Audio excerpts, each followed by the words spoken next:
Bonjour ou bonsoir, tout dépend à quelle heure vous écoutez ce podcast de l'Odigi Media.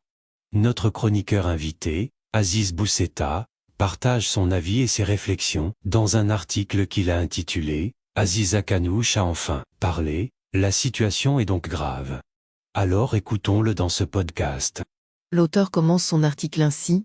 Quand dans une situation donnée, Aziz Akanouche s'exprime et Abdelatif Jouari se tait, c'est que les choses vont mal.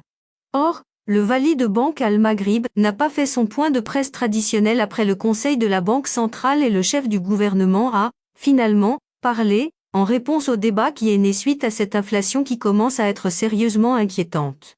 La situation est donc grave. État des lieux.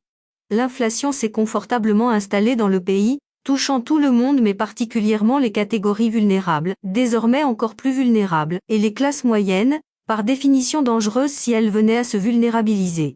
Cela faisait des décennies que le Maroc n'avait pas connu cela avec en plus, cette fois, facteur aggravant, des conditions inflationnistes inédites face auxquelles les gouvernements du monde entier semblent désarmés.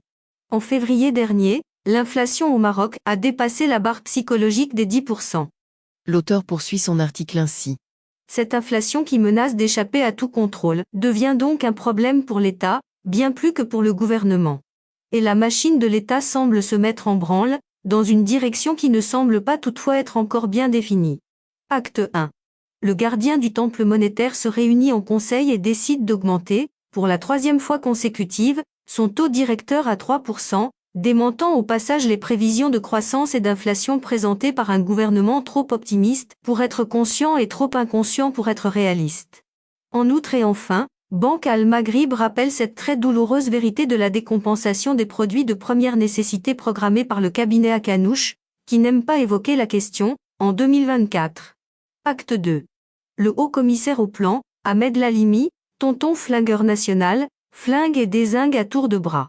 Il considère l'inflation comme structurelle, conteste la politique agricole, qui ne tient pas compte de cette vérité du réchauffement climatique, et appelle le gouvernement à dire l'amère vérité, en l'occurrence que l'inflation est là pour durer et que la très préoccupante incohérence des politiques ne saurait ainsi perdurer sans danger. Acte 3.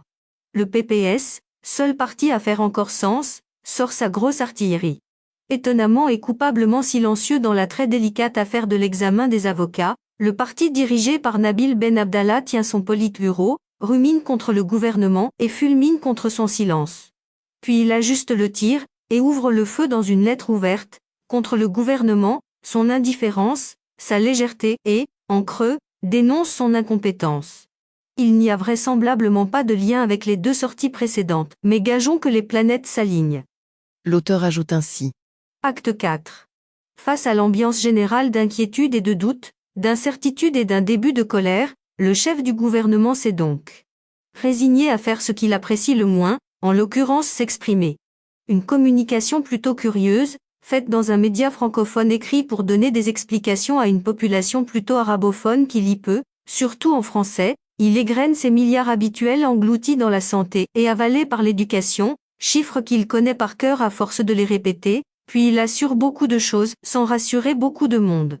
En gros, droit dans ses bottes mais bottant en touche pour les difficultés, ce n'est pas moi, ce sont les autres, l'inflation importée, le climat, la saisonnalité de l'agriculture, mais le chef du gouvernement assure que tout en combattant ce dont il n'est aucunement responsable, il fera le reste.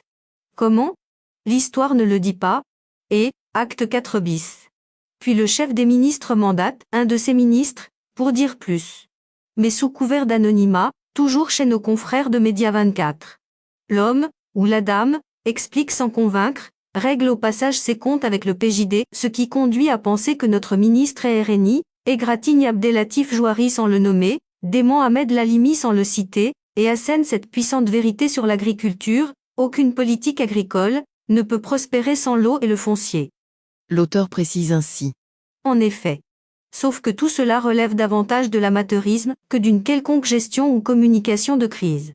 Ce que le gouvernement ne comprend pas, c'est que la politique s'appuie en partie sur le facteur émotionnel, dont l'existence, ou non, appelle à l'adhésion, ou pas.